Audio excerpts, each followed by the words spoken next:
वफाकी हुकूमत ने माली साल 2019-20 के लिए 70 खरब 22 अरब रुपए का बजट पेश कर दिया। तकरीबन 50% खसारे के इस बजट में 11 खरब रुपए से ज्यादा के नए टैक्सेस लगाए गए हैं, जिनसे चीनी, कुकिंग ऑयल, सिगरेट, गैस और गाड़ियों समेत मुतादिद अशिया महंगी हो जाएंगी। वफाकी बजट में फेडरल बोर्ड ऑफ रेवेन्यू के लिए 55 खरब 55 अरब रुपए की टैक्स वसूलियों का हदफ रखा गया है, जो कि गुज़श्ता माली साल के मुकाबले में 25% यानी 11 खरब 20 अरब रुपए से ज्यादा है। मुत्तहिदा अपोजिशन ने नए माली साल के वफाकी बजट को मुस्तरद किया है। असेंबली में भी एहतजाज करते हुए नजर आई अपोजिशन। पीपल्स पार्टी के चेयरमैन बिलावल भुट्टो जरदारी ने कहा कि ये बजट मुआशी खुदकुशी है और हम इसे मंजूर नहीं होने देंगे। पीपल्स पार्टी की पूरी कोशिश होगी कि बजट पार्लियामान से पास न हो। पाकिस्तान मुस्लिम लीग नून के नायब सदर और साबिक वज़ीर आज़म नवाज शरीफ की साहिबजादी मरियम नवाज ने कहा है कि ये बजट नहीं बल्कि मुल्की नाअहलों और आलमी साहूकारों का आवाम का खून चूसने का नुस्खा है। इसी सारे मामले पर गुफ्तगू करेंगे अपने पैनल से। सवाल इस तरह से है, बजट पेश 11 खरब रुपए के नए टैक्सेस आयद, ये बजट मुआशी खुदकुशी है और हम इसे मंजूर नहीं होने देंगे। बिलावल भुट्टो, क्या हुकूमत इस बजट को पास करवा सकेगी, हाँ या नहीं? सबसे पहले शहजाद इकबाल साहब की तरफ जाएंगे। शहजाद साहब, मुआशी तज्जियाकारों और अपोजिशन की तरफ से इसके ऊपर बहुत ज़्यादा रिएक्शन आ रहा है, आप क्या समझते हैं, ये पास करवा पाएगी हुकूमत? देखिए, बजट तो पास हो जाएगा। इसी हुकूमत ने 2 मिनी बजट पेश किए थे, उस पर भी इख्तलाफ था अपोजिशन का, लेकिन वो बजट भी पास हो गया, क्योंकि बजट को आपने दोनों हाउसेज से नहीं पास करवाना होता। कौमी असेंबली में अक्सरियत हुकूमत की, तो मुझे लगता है कि अपोजिशन के बावजूद बजट जो है वो पास हो जाएगा। रहा सवाल कि ये बजट कैसा था, देखिए मेरे ख्याल से जो हालात हैं, जो इस वक्त माशी इक़्तिसादी हालात हैं हमारे, उसमें इससे कोई ज्यादा बेहतर बजट आ नहीं सकता था। इसमें महंगाई होगी, इसमें तो कोई शक की बात नहीं हो। बिल्कुल ठीक कहा था बेनजीर ने पिछले सवाल के जवाब में कि जो टैक्सेस हैं उनको बढ़ा दिया गया है, जिसमें इनडायरेक्ट टैक्सेस भी हैं। जैसे मिसाल के तौर पे चीनी पे पहले 8 और 3% यानी कि टोटल 11% टैक्स था, उसको बढ़ा के 17% कर दिया गया, जिससे चीनी पर केजी जो है वो 3.5 पौने 4 रुपए महंगी हो जाएगी और उसका असर आम आदमी पर आएगा। इसी तरह जो मशरूबात हैं उनकी कीमत में भी इजाफा किया गया है, उनके ऊपर जो फेडरल एक्साइज ड्यूटी थी, तो बहुत सारे ऐसे टैक्सेस जिनको बढ़ाया गया है। दूसरा ये बात भी दुरुस्त है कि पहले जो कम से कम आमदनी थी वो अगर आपकी 1 लाख रुपए माहाना थी तब आप टैक्सेबल इनकम में आते थे, यानी कि 1 लाख आप कमाते हैं तब आप पे टैक्स लागू होता था। अब उसको कम करके 50,000 कर दिया गया है। अगर आप सैलरी क्लास के हैं, अगर आपको तनख्वाह मिलती है तो 50,000 के ऊपर जो भी आपकी इनकम होगी उसको टैक्स किया जाएगा। और इसी तरीके से अगर आप कोई छोटा मोटा कारोबार करते हैं तो 32-33 हजार रुपए अगर आप कमाते हैं तो उसके ऊपर आप पे टैक्स लागू हो जाएगा। तो आमदनी भी कम होगी, टैक्स का बोझ भी है। लेकिन एक पॉजिटिव बात अब हमें उम्मीद करनी चाहिए जो हमारे सामने आए, कि इस हुकूमत ने एक बहुत ही ऑप्टिमिस्टिक, बल्कि कुछ लोग कहते हैं कि अनरियलिस्टिक टारगेट रखा है टैक्स कलेक्शन का। 5,555 का मतलब ये कि इस साल जितना हमने टैक्स कलेक्ट किया है उससे तकरीबन 40% ज्यादा कलेक्ट करना पड़ेगा, जो कि इम्पॉसिबल लगता है। लेकिन हमें देखना यह है कि हर बंदा यहाँ पे ये तनकीद करता है कि पाकिस्तान में लोग टैक्स नहीं देते। 19,000 टैक्स पेयर है रजिस्टर्ड, जिसमें से 12-13 लाख लोग टैक्स देते हैं। तो हमें ये देखना है कि पाकिस्तान का क्या पोटेंशियल है कि हम सिर्फ 4-4.5 हजार रुपए टैक्स कलेक्ट करें, या हमारा पोटेंशियल है कि 5,500-6 हजार अरब हमें कलेक्ट करना चाहिए। ठीक है, अगर पोटेंशियल है तो हाँ का ऑप्शन, लेकिन आप ले रहे हैं, आप कह रहे हैं इसको बजट पास हो जाएगा, बड़ा मुश्किल होगा और इससे महंगाई बढ़ेगी, इसमें कोई शक की बात नहीं है। ठीक, हाँ का ऑप्शन आप ले रहे हैं। बेनजीर, आपके ख्याल में इससे बेहतर बजट आ सकता था? नहीं, बेहतर बजट तो देखें, जिसकी मैं बात भी कर रही थी कि वज़ीर आज़म को जब कौम से उन्होंने ख़िताब किया तो उनको कॉन्फिडेंस लेना चाहिए था कि देखें कुछ IMF की भी कंडीशंस थी जो इस बजट में उनको डालनी पड़ी, और उनको समझाना चाहिए था कि हमें अब कुछ बड़ी डिफ़िकल्ट डिसीजंस लेनी पड़ रही है। लेकिन इसमें जैसे शहजाद भी बात कर रहे थे, कुछ बड़ी पॉजिटिव चीज़ें भी थी, जैसे नॉन फाइलर्स के ऊपर अब बड़ा मुश्किल कर दिया गया है कि नॉन फाइलर जब कोई गाड़ी ख़रीदें या कोई जायदाद ख़रीदें तो उनको टैक्स नेट में शायद आने की ज़रूरत पड़ेगी। अब वो किस तरह इम्प्लीमेंट होता है हम आगे खुद देखेंगे।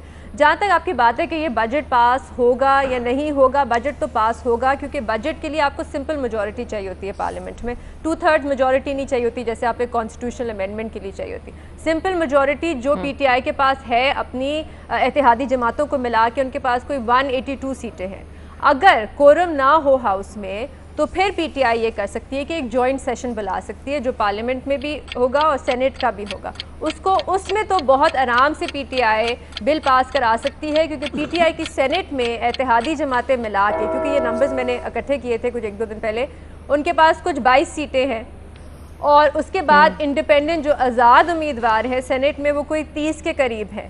तो इनको मिला के बड़े आराम से PTI इस बजट को पास करा सकती हैं। हाँ, अगर उनकी इत्तेहादी जमातें जैसे MQM है, पाकिस्तान मुस्लिम लीग Q है, अख्तर मेंगल की पार्टी है, अगर ये उनका साथ ना दें तो फिर उनको थोड़ा सा मुश्किल हो सकती है, लेकिन मुझे नहीं लगता कि वो ये करेंगे। वैसे हम देख तो रहे हैं कि अख्तर मेंगल साहब आजकल ज़्यादातर ऑपोजिशन के साथ नज़र आते हैं, हुकूमत के साथ कम नज़र आते हैं, लेकिन उनके पास भी कोई और ऑल्टरनेटिव नहीं है, कोई ऑप्शन नहीं है कि वो कहीं और जाए। तो मेरे ख्याल से बजट बड़े आराम से पास हो जाएगा। सही, बिल्कुल आप भी समझती हैं कि लेकिन पास हो जाएगा बजट, हाँ का ऑप्शन आप ले रही हैं। हसन साहब, कहा जा रहा था कि पीपल फ्रेंडली होगा, आवाम दोस्त बजट होगा, तो बजट को देखते हुए आप क्या समझते हैं, इस वादे पे पूरा उतर सकी है पीटीआई? देखिए, तीन बातें जो हैं वो उन पर कमेंट करना बनता है। पास ना पास को तो छोड़ें, ये तो कुछ सवाल ही नहीं है। बजट पास नहीं होगा तो क्या होगा, रुक नहीं सकता। रह गया बिलावल और मरियम वगैरह के तबसरों की, इनकी औकात कोई नहीं। उसकी वजह है कि इन्होंने यही कुछ कहना था। बजट से हफ्ता पहले मुझसे आप पूछ लेते हैं कि बजट आएगा तो ये क्या कहेंगे, तो ये तो बेचारे बिल्कुल इनको तो छोड़ो। अच्छा, रह गया बजट, तो इसमें सबसे इंपॉर्टेंट बात क्या है? देख, मेरी तो फॉर्मल एजुकेशन है इकोनॉमिक्स की। ये मौजूदा हालात में इससे बेहतर बजट मुमकिन नहीं था, बशर्ते के ये बजट अंडे बच्चे ना दे। अगर ये मिनी बजट और फिर मिनी बजट और फिर ये अगर सिलसिला हुआ तो फिर तो इसकी औकात इस बजट की भी कोई नहीं, इसकी भी कोई हैसियत नहीं। लेकिन अगर ये बजट वाकई आखिरी बजट है और इसने कोई अंडे बच्चे नहीं देने, तो गिवन कंडीशंस में ये दुनिया के टॉप के इकोनॉमिस्ट भी इकट्ठे हो जाते हैं, तो इससे बेहतर बजट मुमकिन ही नहीं था। ठीक, बस मैंने वो बात करी। ठीक है, मौजूदा हालात के हवाले से आप समझते हैं कि इससे बेहतर नहीं था मुमकिन, लेकिन बशर्त है कि मिनी बजट इसके बाद ना आए। यहीं पे खत्म हो। दीगर हमारे तज्ज़ियाकार इस बारे में क्या समझते हैं, जानेंगे एक मुख्तसर ब्रेक के बाद। गुफ्तगू हो रही है पीटीआई की तरफ से। कल बजट पेश किया गया, अब वो बजट पास करवा पाएगी हुकूमत क्या नहीं। सलीम साफ़ी साहब की तरफ जाएंगे। साफ़ी साहब, मरियम नवाज़ ने भी जलसे से खिताब किया है और कुछ अपोजिशन के अहम रहनुमा भी ज़ेर हिरासत हुए हैं कुछ दिनों के अंदर। आपके ख्याल में अपोजिशन कितना फ़ायदा उठा सकती है इस बजट के बाद? नहीं, उनको तो जाने दे। देखें, असल मसला एक होता है डायरेक्ट टैक्सेशन, एक इनडायरेक्ट। इनडायरेक्ट में ये होता है कि ये कैमरामैन इरशाद भट्टी और मियां मंशा और जरदारी और नवाज शरीफ, उन पे उस टैक्स का यकसा असर पड़ता है। जिस तरह सेल्स टैक्स हो गया, बिजली की कीमत बढ़ा देते हैं, गैस की कीमत बढ़ा देते हैं। हाँ, वो मैंने असल में उसकी भी बात की थी।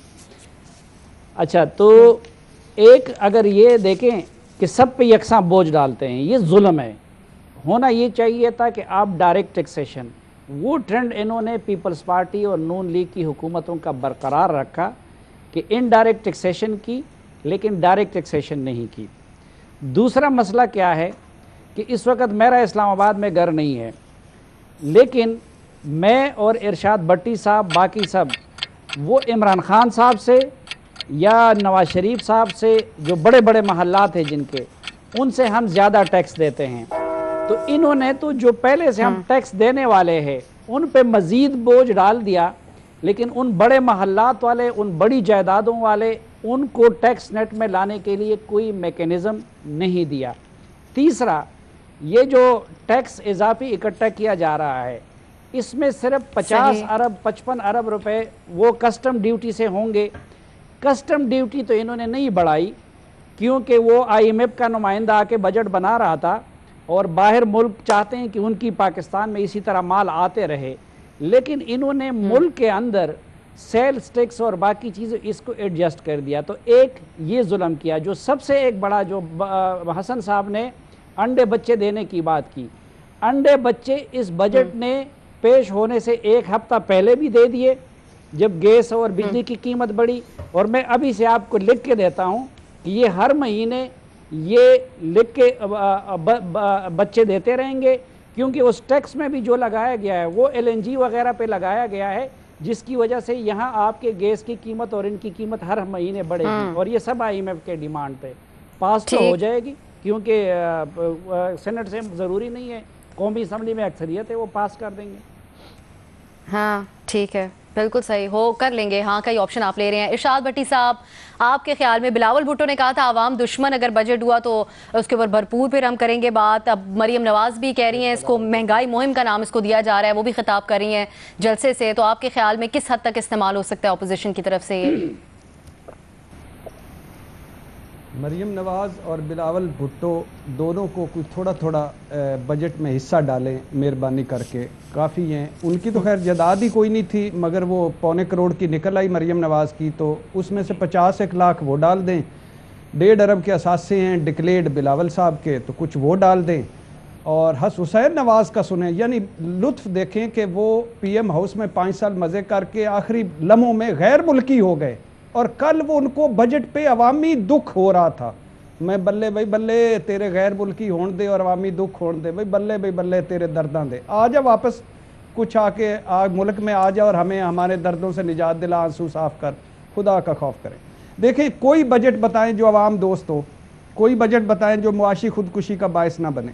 भूखे नंगों के क्या बजट होते हैं, फ़कीरों की क्या मईशत होती है, जहाँ पॉलिसियाँ IMF ने बनानी हो, जहाँ हर दौर में ख़जाने की कुंजियाँ रज़ा बाकरों के पास हों, बाकर रज़ा के पास हो, जहाँ खसारा 3150 अरब खसारा हो, करप्शन, कमीशन, मनी लॉन्ड्रिंग, बिजली गैस चोरी, एनर्जी चोरी, लाइन लॉसेस 20 अरब डॉलर और मुल्की ज़र मुबादला 10 अरब डॉलर हो, जहां 15 करोड़ आवाम का जो 42 किस्म का इंडायरेक्ट टैक्स देते हैं उसका 90% कौमी खजाने में जाने से पहले ही खा लिया जाता हो, जहां दुबई लीक्स और पैनामा लीक्स बताएं कि हर बड़े आदमी का पैसा बाहर पड़ा है, और जहां कोई ऑपोजिशन आप समझते हैं उनको हक नहीं है इसके ऊपर 300 एहतजाज करने का, 300 ऑप्शन आप ले रहे हैं। 300 कंपनियां, मेरा भी आखिरी सुन ले, मैंने भी लिख के लाया न्याजी साहब की तरह, 300 कंपनियां जो हैं वो 85% दे रही हों पूरे टैक्स का, आपकी तो मजबूरी और है, जहां साल में एक इलानिया बजट और 100 गैर इलानिया बजट आते हों, वहां क्या बजट तकरीरें, क्या बजट, क्या ये, यानी IMF वाले हंसते होंगे जब हम इस बजट पे गुफ्तगू कर रहे होंगे कि ये ना इनका काम है। सही, तो आंख ऑप्शन आप ले रहे हैं। न्याय साहब की तरफ जाएंगे। भट्टी साहब, माजरत के साथ वक्त ही खत्म हो गया प्रोग्राम का, न्याय साहब को कमेंट लेना है। न्याय साहब, क्या कोई हक नहीं है ऑपोजिशन को इसके ऊपर बात करने का? बहुत कम मरियम नवाज ने कहा है। अफसा, मरियम नवाज ने बहुत कम कहा है। मुल्क तबाही के दहाने पे खड़ा है, किसी न किसी को इस तबाही को रोकना होगा, और जिन्होंने जिस अजाई तरकीबी से हुकूमत बनी है उसी अजाई तरकीबी से बजट भी पास हो जाएगा, क्योंकि कौमी असम्बली ने पास करना है, लेकिन लगाम डालनी होगी। ये इनको कुछ नहीं पता। अगर आज के बजट के बारे में जो इन्होंने आज फैसले किए हैं, ये अगर 10 महीने पहले ये कहते हैं कि हमारे साथ ये होगा और इस तरीके में करना है, जिसको कहते हैं कि एक दूर अंदेशी, तो ये आज ये बुरहान, ये क्राइसिस ना होता। ये क्विक फिक्स के ऊपर ये जो काम कर रहे हैं, ये मज़ाक़ा खेज तरीके से गन पॉइंट पे ऑपोजिशन को कह रहे हैं कि मेरे सपोर्ट करो, गन पॉइंट पे। ऑपोजिशन करे या ना करे उसका ताल्लुक नहीं है, लेकिन ये जो सूरत हाल है पाकिस्तान की दगर दूं, मुझे खुदा गवाह के खदशा है पाकिस्तान के बारे में। हम यहाँ पे बैठे होंगे तो हाथ मल रहे होंगे इस मुल्क के साथ क्या होने वाला है। आप एक लाइलम, जाहिल और नालायक इन लोगों से मुल्क नहीं चला सकते। उनको सर पैर नहीं पता। कल की तकरीर के अंदर किस चीज की कमी थी? कोई इक्तिसादी लाहेमल नहीं था उस तकरीर के अंदर, इसलिए पास होना ठीक है साहब। गन पॉइंट पे आप कह रहे हैं ऑपोजिशन को कहा जा रहा है इसको पास करें। न्याय से आपको कलामी की आपसे माजरत, क्योंकि प्रोग्राम का वक्त खत्म हो गया है।